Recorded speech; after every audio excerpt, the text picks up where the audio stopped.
গান আর ব্যাচ।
এটা অন্যায় হচ্ছে,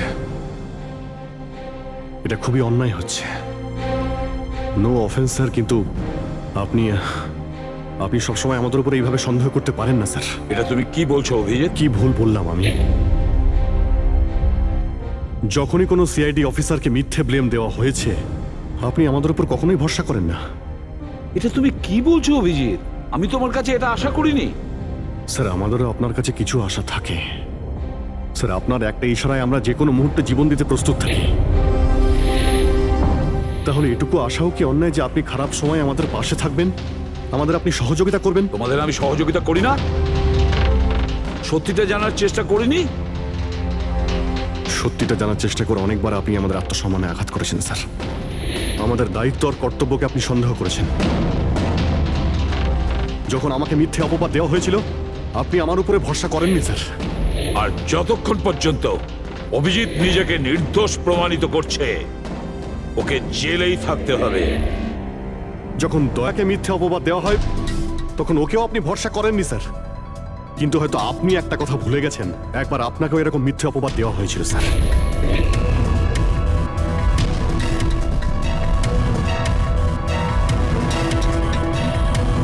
সেই মুহূর্তে আমাদের মধ্যে কেউ আপনাকে সন্দেহ করেনি। আমরা শক্ত দেওয়াল হয়ে আপনার সামনে দাঁড়িয়েছিলাম স্যার, যাতে আপনাকে কেউ ক্ষতি করতে না পারে। তাহলে আমাদের খারাপ সময় কি আপনি আমাদের পাশে দাঁড়াতে পারেন না? অভিজিৎ কোনো অপরাধীর থেকেও বিপজ্জনক একজন ইমোশনাল সিআইডি অফিসার। তুমি ইমোশনাল হয়ে যাচ্ছ অভিজিৎ। আমি তোমাকে এই কেস থেকে সরিয়ে দিলাম।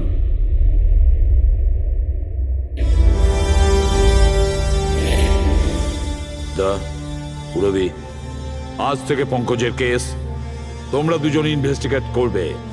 শুধু শুধু তোমরা দুজনে। ঠিক আছে স্যার। এখন আমার উপরে আপনার এতটুকুও ভরসা নেই যে কেসটাকে আমি নিউট্রাল ভাবে দেখতে পারবো কিনা। এত বছর ডিউটির পর এরকম মেডেল তো ভাগ্যবানেরাই পায়। Thank you sir.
নিজের পিঠ আমার দিকে করে দাঁড়িয়ে পড়ো।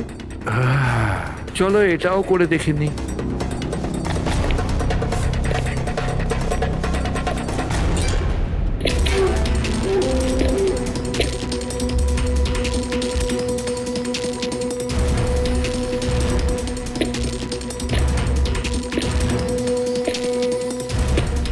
আপনি এসে গেছেন স্যার, আমি আপনার জন্য অপেক্ষা করছিলাম।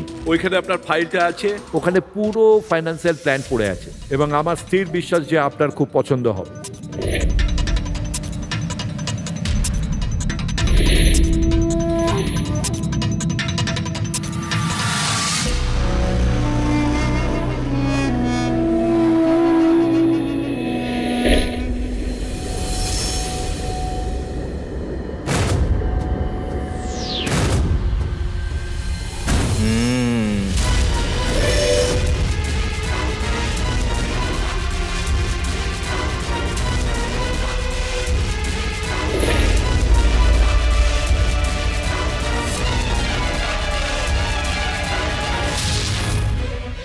আরে এ তো নকল।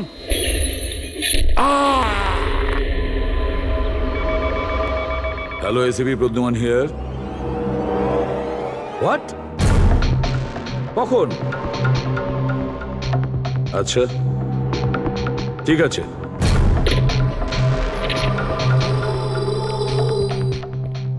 অভিজিৎ, বিক্রম বিজয় খুন হয়েছে। বিক্রম বিজয় মানে ওই কেলেঙ্কারি কেসের? হ্যাঁ হ্যাঁ, ওই বিক্রম বিজয় আজও আইনকে ফাঁকি দিয়ে পালাচ্ছিল, আর আজও খুন হয়েছে ওরই বাড়িতে। একদিন না একদিন তো এটা হওয়ারই কথা ছিল স্যার। এত শত্রুও পুষেছে ঘরের মধ্যে। Sir, I am really sorry sir, একটু লেট হয়ে গেলাম। কি ব্যাপার পঙ্কজ, কোথায় ছিলে তুমি? স্যার আসলে বাবার শ্রাদ্ধ ছিল আজ, তাই মন্দিরে গেছিলাম পুজো দিতে। ঠিক আছে। আর এটা হাতে কি হয়েছে? আরে স্যার, আসতে গিয়ে লেগে গেল, তেমন কিছু না, খুব বেশি লাগেনি স্যার। ঠিক আছে, তৈরি হয়ে নাও, একটা মার্ডার কেস এসেছে। আর শোনো,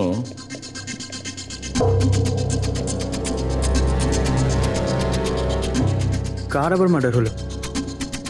বিক্রম বিজয়।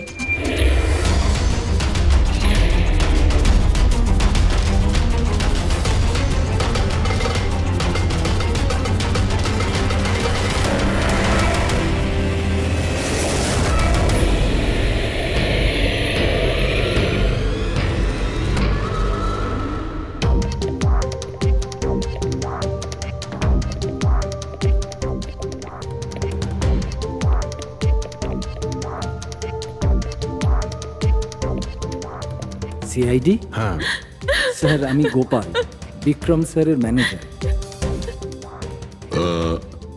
এই তিনজন কারা? এ মোহিত, বিশাল আর ও হলো রাঘব। এরা স্যারের সিকিউরিটি গার্ডস। ও, আর ইনি বিক্রম স্যারের ওয়াইফ মধু ম্যাডাম, আর বাকিরা সব স্টাফ। বডি কোথায়? স্যার, বডি ভেতরে আছে। এই ঘাড়ে আঘাত করেছে আর পেট আর বুকেও মেরেছে। খুনি এটা শিওর হতে চেয়েছিল যে কোনোভাবেই যেন এ বেঁচে না যায়।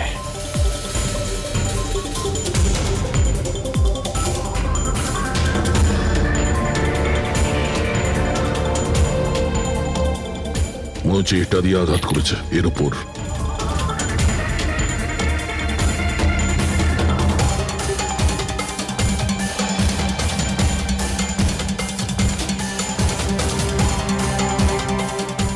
বিক্রমের ফোনে শেষ মেসেজটা কোনো আননোন নাম্বার থেকে এসেছিল। নিজের পিঠ আমার দিকে করে দাঁড়াও। পিঠ আমার দিকে মানে ওই লোকটা কি একে নিজের মুখ দেখাতে চাইনি নাকি?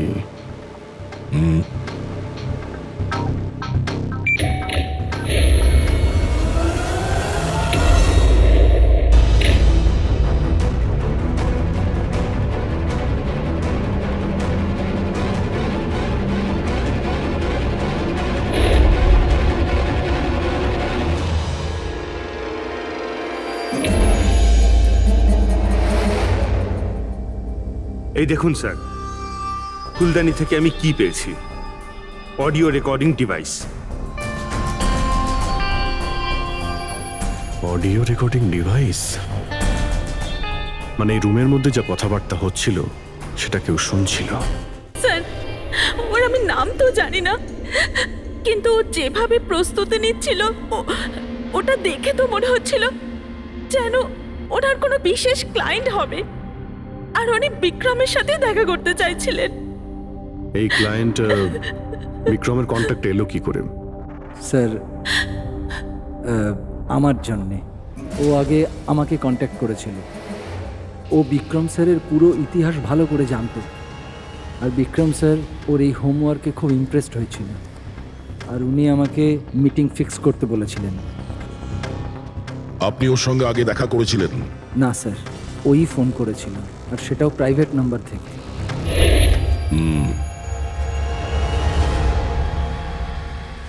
তাহলে আপনারা মিটিং এর আগে সবকিছু দেখে নিয়েছিলেন? হ্যাঁ হ্যাঁ স্যার। ওই রুমটা খুব ভালো করে চেক করে নিয়েছিলেন তো? হ্যাঁ। তাহলে এই অডিওর রেকর্ডিং ডিভাইস এটা রুমের মধ্যে এলো কি করে? স্যার, এটা কোথায় ছিল? ফ্লাওয়ার পটের মধ্যে। ফ্লাওয়ার পটে? ওটা তো তুই চেক করেছিলিস না মোহিত? আমি চেক করেছিলাম স্যার, কিন্তু আমি এটা ফ্লাওয়ার পটে দেখতে পাইনি। দেখতে পাননি? আগে না। আচ্ছা, কিভাবে তুমি দেখলে না? ব্যুরো চলো, ওখানে সবাই খুব ভালোভাবে দেখতে পায়।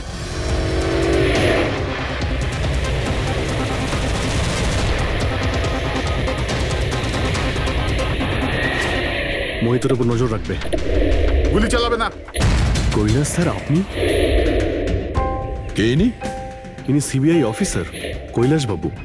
কেমন আছেন স্যার? দারুণ। কি ব্যাপার স্যার, হঠাৎ করে আপনি আমাদের রাস্তা আটকে দিলেন? অভিজিৎ, আমার ওই লোকটাকে চাই যে তোমাদের সিআইডির গাড়িতে বসে আছে। মোহিত? ও ও আমাদের অপরাধী স্যার, ওকে আমরা ব্যুরোতে নিয়ে যাচ্ছি ইন্টারোগেট করার জন্য। না অভিজিৎ, ও অপরাধী নয়, ও একজন সিবিআই অফিসার। কি বলছেন আপনি? এই মোহিত সিবিআই অফিসার? কিন্তু স্যার, এ তো ওই বিক্রমের ওখানে গার্ডের চাকরি করছিল। দেখাবার জন্য, সত্যিটাকে লুকোবার জন্য। কিরকম সত্যি স্যার? মোহিত একজন আন্ডার কভার। ও আমার কথাতেই ওখানে ডিউটি করছিল, আর আমার কথাতেই ও বিক্রমের ওখানে রেকর্ডিং ডিভাইসটা লাগিয়েছিল। আর এই কারণে কিছুই বলতে হচ্ছিল না। আন্ডার কভার মরে যাবে, কিন্তু প্রোটোকল ভাঙবে না। না ঠিক আছে স্যার, ওই অ্যাকচুয়ালি কিছু জিজ্ঞাসাবাদ তো করতেই হবে, খুনের ব্যাপার তো, জাস্ট জেনারেল জিজ্ঞাসাবাদ। আর আমরা ওই অডিও রেকর্ডিংটা পেতে পারি স্যার? আমরা জানতে চাই যে খুনি আর বিক্রমের মধ্যে কি কথা হয়েছে। আপনি এসে গেছেন স্যার, আমি আপনার জন্য অপেক্ষা করছিলাম। ওইখানে আপনার ফাইলটা আছে, ওখানে পুরো ফাইন্যান্সিয়াল প্ল্যান পড়ে আছে, এবং আমার স্থির বিশ্বাস যে আপনার খুব পছন্দ হবে। এটা নকল। মনে হচ্ছে এই বিক্রম বিজয় খুনিকে চেনে, সেই কারণে খুনি ওকে নিজের মুখ দেখতেই দেয়নি। আর যখন বিক্রম জানতে পারে যে যে টাকাগুলোকে দেওয়া হয়েছে সেগুলো নকল, তখন সে বিক্রমকে খুন করে আর ব্যাগ নিয়ে চলে যায়। একটা কাজ করি আমরা, এই মোহিতকে, আন্ডার কভার পুলিশকে কিছু জিজ্ঞাসাবাদ করি। আই এম সরি স্যার, এই কেসটা এখনো বন্ধ হয়নি। এই জন্য আমি যদি আপনাদের এর থেকে যদি কিছু বেশি বলি তাহলে প্রোটোকল ভাঙা হবে, হুইচ আই ডোন্ট ওয়ান্ট। দেখো মোহিত, আমি তোমার প্রোটোকলকে রেসপেক্ট করি। এমন তো কিছু পেয়েছো তোমার ইনভেস্টিগেশন চলাকালীন যেটা হয়তো তোমার প্রোটোকলের মধ্যে পড়ে না, আর সেই জন্য তুমি আমাদের কিছু বলতে পারো। কিছু তো একটা বলবে যে সূত্র ধরে আমরা খুনি পর্যন্ত পৌঁছতে পারি। আমি আপনাদের শুধু এটা বলতে পারি যে গত কয়েক বছর ধরে সিবিআই এই বিক্রমের পিছনে পড়েছিল। আজ থেকে 15 বছর আগে, সাল 2002-তে সিবিআই এক আন্ডার কভার অফিসারকেও বিক্রমের পিছনে লাগিয়েছিল কিছু বিশেষ প্রমাণ জোগাড় করতে, কিন্তু কিছু পাওয়া যায়নি। আর আনফর্চুনেটলি আমাদের এই অফিসার মারা যান। এক মিনিট, নাম কি ছিল এই অফিসারের? ইন্সপেক্টর অধিরাজ।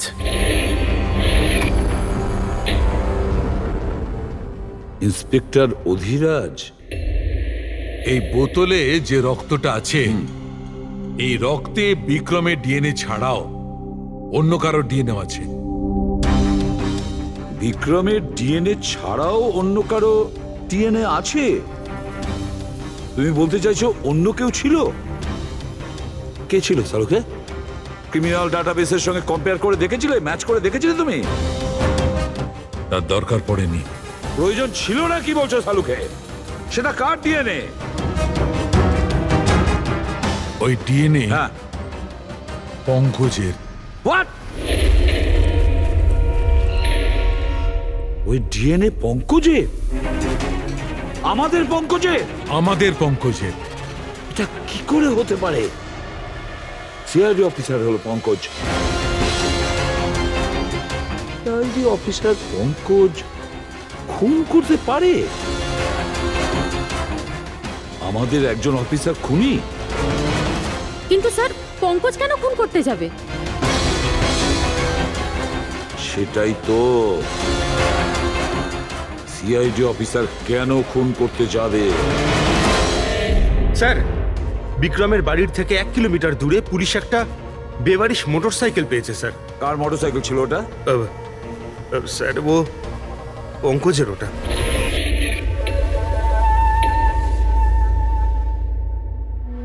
ভাবছিলাম তাই। তার মানে পঙ্কজের বাইকটা পাওয়া গেল ওখানে, আর আপনাদের কারুর অবাক লাগলো না?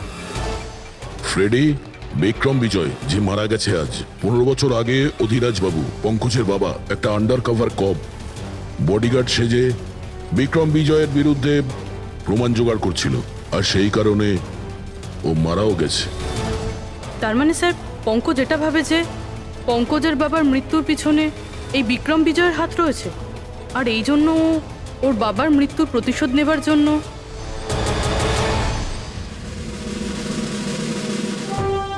পঙ্কজ এখন কোথায়?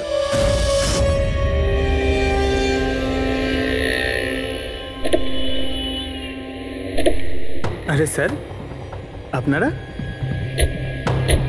আরে এই প্রশ্নটাই তো আমরা তোমাকে জিজ্ঞেস করছি। তুমি এখানে কি করছো? তুমি তো অসুস্থ ছিলে। আরে স্যার, বাইক চুরি হয়ে গেছিল আমার। এই সামনের থানাতেই রিপোর্ট লেখাতে এসেছিলাম। এই দেখুন। আমরা জানি তোমার বাইকটা কোথায়। আপনারা কি করে জানলেন স্যার? তোমার বাইক বিক্রম বিজয়ের বাড়ির কাছে পেয়েছি।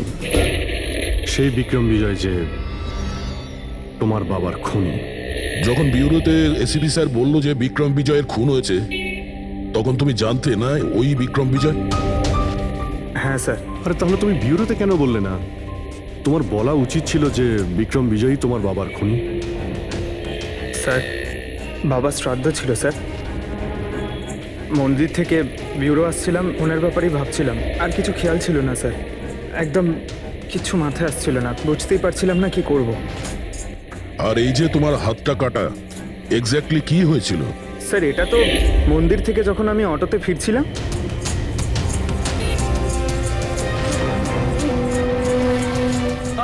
কি হলো স্যার?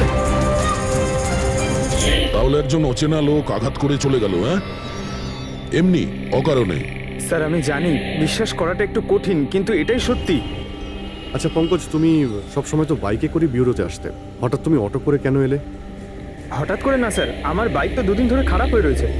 তাহলে তোমার খারাপ হয়ে যাওয়া বাইকটাকেও নিয়ে গেল, সে ওটাকে রিপেয়ার করলো, আর ঠিক হয়ে যাওয়ার পর ওটাকে একটা ফাঁকা জায়গায় ফেলে দিয়ে এলো, তাও কাকতালীয় ভাবে এমন একজনের বাড়িতে ফেলে দিয়ে এলো যার আজই খুন হয়েছে, আর যে তোমার বাবার খুনিও। স্যার, আপনারা আমাকে সন্দেহ করছেন? আপনাদের মনে হচ্ছে ওই বিক্রম বিজয়কে আমি মেরেছি?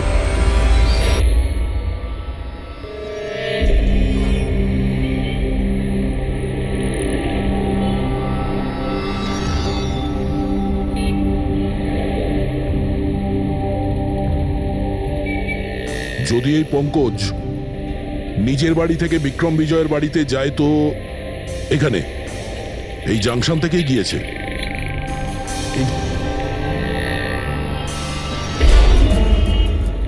স্যার, সিগন্যালে সিসিটিভি ক্যামেরা রয়েছে। এই সিসিটিভি ক্যামেরার ফুটেজ থেকেই আমরা জানতে পারবো যে পঙ্কজ ওই বাইকে করে এখান থেকে গিয়েছিল নাকি ওটা অন্য কেউ ছিল।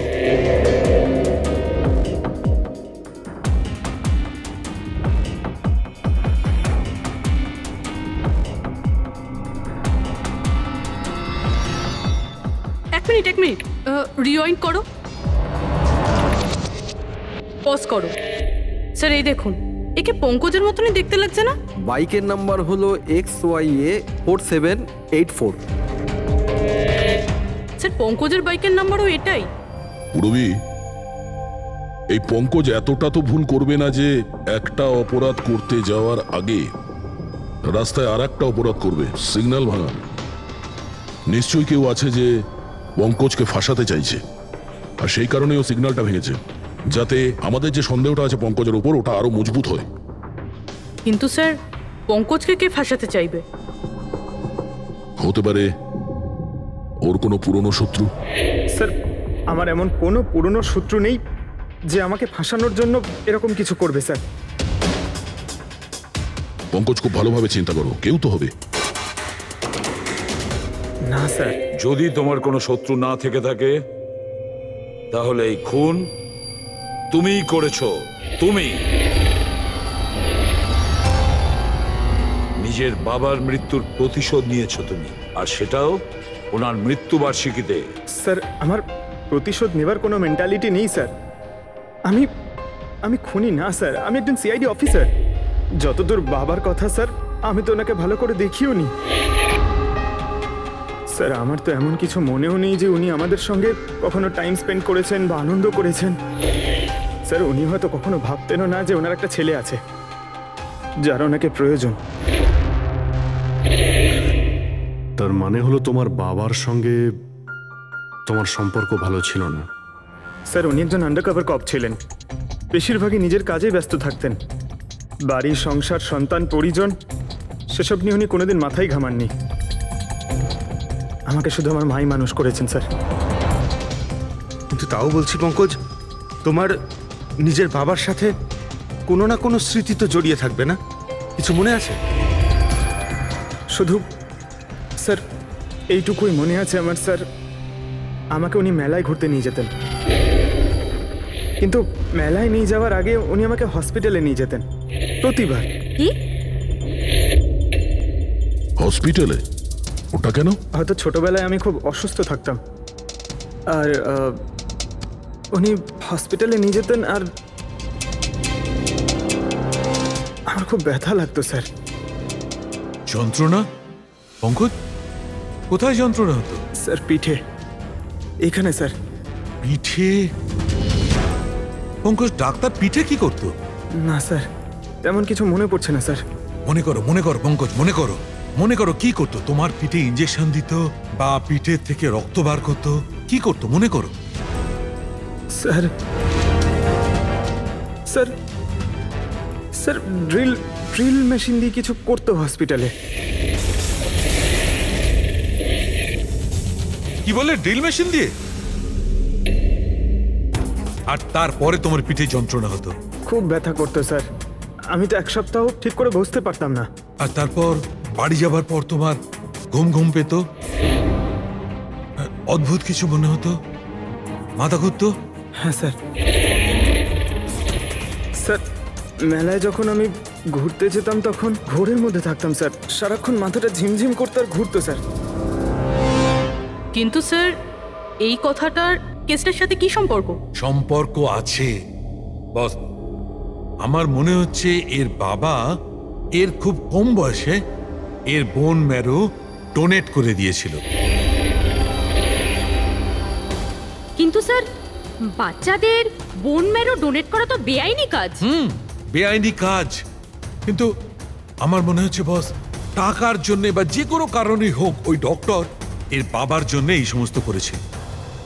সেটা বুঝলাম স্যার, কিন্তু আমি এখনো এটা বুঝতে পারছি না যে ওই ঘটনাটার এই কেসের সাথে কি সম্পর্ক। কানেকশন এইটা পুরোপুরি, যখন কাউকে বোন ম্যারো ডোনেট করা হয়ে থাকে তখন যাকে বোন ম্যারো ডোনেট করা হয়েছে সেই ব্যক্তির হিউম্যান কাইমারিজম হয়ে যায়। হিউম্যান কাইমারিজম?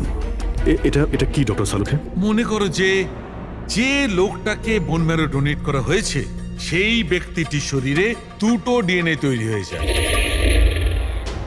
একটা ডিএনএ সেইটা যেটা ওর নিজের অরিজিনাল, আর দ্বিতীয় ডিএনএটা তার যার বোন ম্যারো তাকে ডোনেট করা হয়েছে তার। তার মানে ডক্টর, পঙ্কজের বোন ম্যারোটা যে পেয়েছে তার রক্তেও এই পঙ্কজের ডিএনএ আছে। এক্স্যাক্টলি দয়া। বস, আমার মনে হচ্ছে সেই ব্যক্তিটা একটা বিশেষ লোক, যার জন্যে পঙ্কজের বাবাই কাজ করেছিলেন। এমন কোন বিশেষ লোক যে পঙ্কজের বাবা ইন্সপেক্টর অধিরাজের খুব কাছের মানুষ ছিলেন, আর তার মৃত্যুর প্রতিশোধ নিতে গিয়ে ও একটা খুন করে বসে। কিন্তু কে?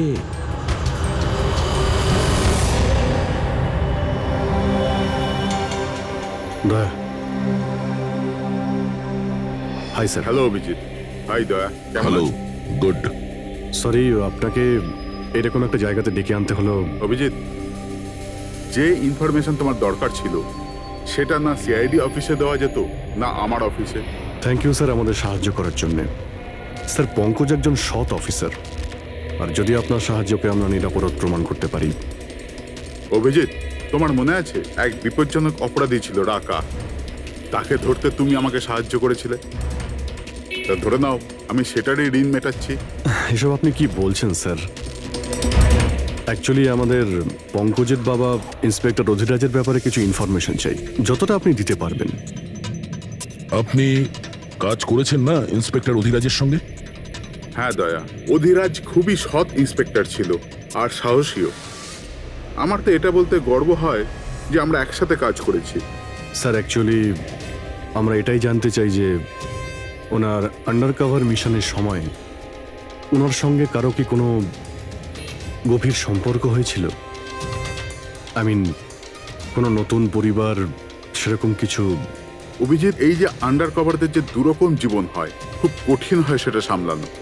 এই পুলিশেরাও তো মানুষ হয় নাকি, আর তাদেরকেও সেই সীমাটা পেরিয়ে যেতে নেই যেটা ও পেরিয়ে গিয়েছিল। মানে ওনারও কারোর সঙ্গে ভালোবাসা হয়েছিল? ওনারও কোনো অন্য পরিবার ছিল? হ্যাঁ, অধিরাজের দ্বিতীয় স্ত্রী বাচ্চা জন্ম দিতে গিয়ে মারা গিয়েছিল। ও, আর অধিরাজ বাবুর মৃত্যুর পর এই দ্বিতীয় বাচ্চাটার কি হয়েছে? এই রহস্য সবসময় রহস্যই রয়ে গেছে। অধিরাজ ওই দ্বিতীয় বাচ্চাটাকে কোথায় রেখেছে, কিভাবে বড় করেছে, আর ওই বাচ্চাটা কোথায় গেল কেউ কিছু জানে না। আর এই যে বাচ্চাটা, মানে দ্বিতীয় বিয়ের বাচ্চাটা, কত বয়স ওর? এই পঙ্কজের থেকে 2-3 বছর বড় হবে। বিয়ে পঙ্কজের মায়ের সাথে আগে হয়েছিল, কিন্তু বাচ্চা দ্বিতীয় স্ত্রীর আগে হয়েছিল। হয়তো ওনার কোনো রোগ ছিল যার কারণে অধিরাজবাবু পঙ্কজের বোন ম্যারো ওকে দিয়েছিলেন। নিজের বাবার মৃত্যুর প্রতিশোধ নিতে হতে পারে খুনটা পঙ্কজের সৎ ভাইই করেছে। আর এখন প্রশ্ন এটাই যে পঙ্কজের এই সৎ ভাই কে সে, আর এখন কোথায়? আমার কিছু কিছু আইডিয়া হচ্ছে যে ওর সঙ্গে ঠিক কি হতে পারে। দেখুন স্যার, আমাদের আরো একটা সাহায্যের খুব প্রয়োজন। এই আন্ডারকভার মিশনের সময় আপনাদের সঙ্গে আর কারা কারা ছিলেন তার সবার ইনফরমেশন চাই, আর অধিরাজ বাবুর ডিটেলস। অভিজিৎ, এটা একটু মুশকিল হবে। জানি স্যার, এটা খুবই কঠিন, কিন্তু কাউকে নির্দোষ প্রমাণ করতে হবে। আপনি আমাদের উপরে বিশ্বাস রাখতে পারেন, সমস্ত ইনফরমেশন আমাদের কাছেই থাকবে। ওকে। এই কতক্ষণ আর অপেক্ষা করতে হবে? এই লোক সময় আসে না কেন?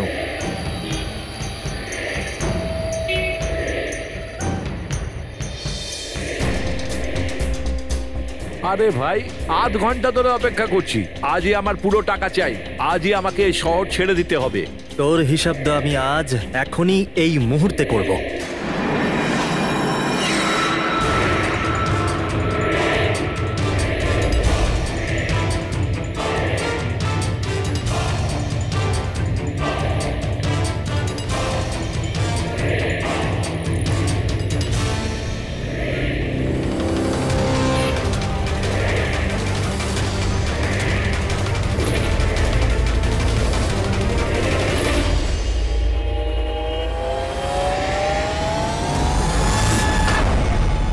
তোর অ্যাকাউন্ট সিআইডি বন্ধ করবে।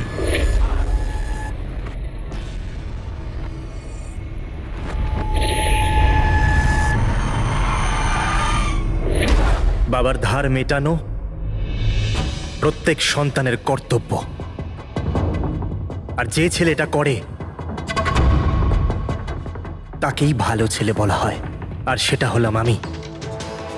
তুমি তো কিছু করনি। আমি নিয়েছি আমার বাবার মৃত্যুর বদলা।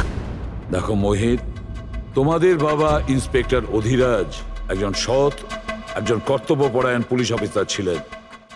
কি ভাবছিলে তুমি তোমার মতন একজন অপরাধীর বাবা হয়ে গর্ব করতেন, নাকি পঙ্কজের মতন একজন সৎ সিআইডি অফিসারের উপর? তার সত্যি কথা বলতে তো বাবার সব সময়ই এই পঙ্কজের উপর গর্ব ছিল, আর ভালোবাসতো একেই বেশি। আমাকে তো উনি অনাথ আশ্রমে দিয়ে দিয়েছিলেন স্যার, যাতে ওনার দ্বিতীয় পরিবারের ওপর কোনো আঁচ না আসে। তুমি যখন এই কথাটা জানতে আমাদের কাছে এলে না কেন? আমি তো তোমার ভাই, একসঙ্গে ধরতাম বিক্রমকে, তাও আইনের পথে। চাই না আমার তোমার সাহায্য।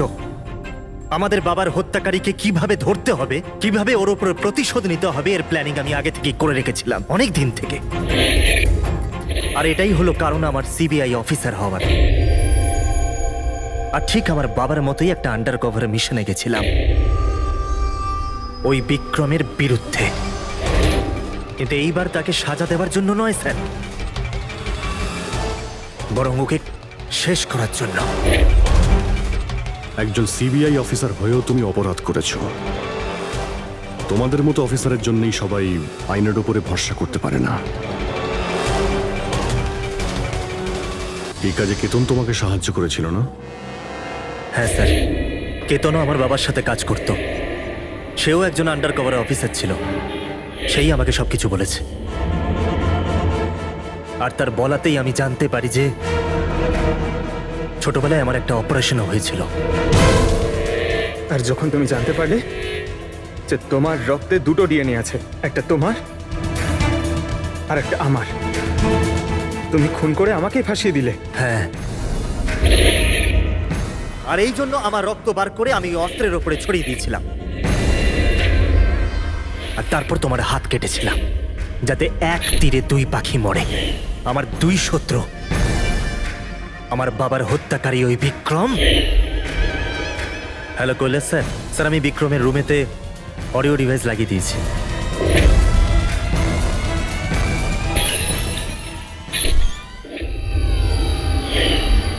আর তুমি আমাকে এত ঘৃণা করার কারণ কি ভাই? কেন করবো না বলো তো? আজ পর্যন্ত সবকিছু তুমি পেয়েছো। আমাদের বাবার নাম, ওনার ভালোবাসা, ওনার সম্মান, সবকিছু। আর দুঃখের বিষয় তো এটা যে এত কিছু পাওয়ার পরেও তোমার এতটুকু হুঁশ ছিল না যে আমাদের বাবার হত্যাকারী কে। স্যার, আজকে যদি আমি না হতাম তাহলে আমাদের বাবার হত্যাকারী আজও বেঁচে থাকতো এবং ঘুরে বেড়াতো। আর তুমি কি পেলে মোহিত? জেল? আর খুন করে তোমার বাবা কি পেল মরার পরে? লজ্জা? স্যার, একটা প্রশ্ন করতে পারি আপনাকে? আপনারা আমার কাছে পৌঁছলেন কি করে? কারণ আমি এতটুকুও ভুল করিনি সমস্ত প্রমাণ পঙ্কজের বিরুদ্ধে করতে। সেটা তো আমরা জানতাম যে পঙ্কজ এ কাজ কোনোদিন করতে পারে না। আর বাকি রইল তোমার অবধি পৌঁছানোর। যখন আমরা দুটো ডিএনএর খোঁজ পেলাম, আমরা তোমার বাবা ইন্সপেক্টর অধিরাজের ব্যাকগ্রাউন্ড চেক করলাম। সেখান থেকেই আমরা জানতে পারি যে ওনার আরো একজন ছেলে আছে, তুমি। ব্যাস, আমরা সেই ছেলের ঠিকুজি খুঁজে বার করলাম তোমার। আর পুরো ব্যাপারটা ছবির মতন পরিষ্কার। অনেক ভুল করেছো তুমি মোহিত, মস্ত বড় ভুল করেছো। আইন তোমাকে কঠোর থেকে কঠোরতম শাস্তি দেবে, হয়তো যাবজ্জীবন জেল, না হলে ফাঁসি।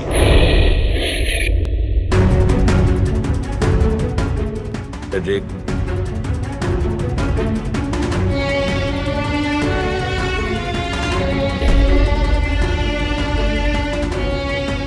সরি স্যার, আমি জানি তোমার মনে শুধু আমার প্রতি ঘৃণাই আছে, কিন্তু আমি সত্যি জানতাম না আমার কোনো ভাই আছে।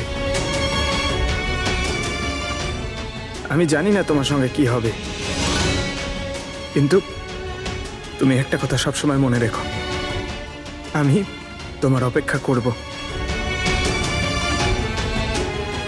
I'll wait for you, brother.